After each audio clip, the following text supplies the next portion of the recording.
2 জানুয়ারি আমরা সবাই মিলে চলে গিয়েছিলাম উদয়রায়েরপুর দামোদর ব্রিজের নিচে ফিস্ট করতে।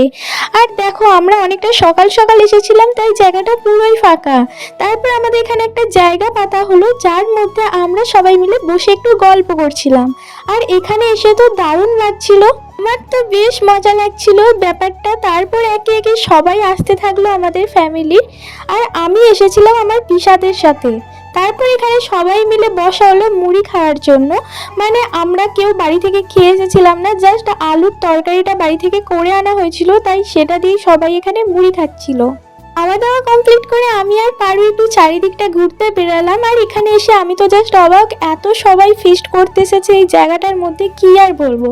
আর এদিকে বৌদি চিকেন পকোড়ার জন্য সবকিছু প্রস্তুতি নিচ্ছিল, আর এদিকে একে একে ভাজা হচ্ছিল পকোড়া, আর আমি এখান থেকে পকোড়া একটা তুলে নিয়ে খাচ্ছিলাম।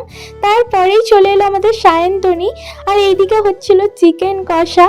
এখানে তো একটা কাকু বেলুন বিক্রি করছিল, তাই এই পুচকুকে আমার একটা বেলুন কিনে দেওয়া হলো, ও তো খুবই খুশি। তারপর ফাইনালি আমাদের রান্না কমপ্লিট হয়ে গেল, আর আমরা বসে পড়লাম খেতে। যাই হোক, আমি এখানে ততক্ষণ খাওয়া দাওয়া করি, তোমরা আরও মিনি ব্লগের জন্য সাবস্ক্রাইব করো। বাই।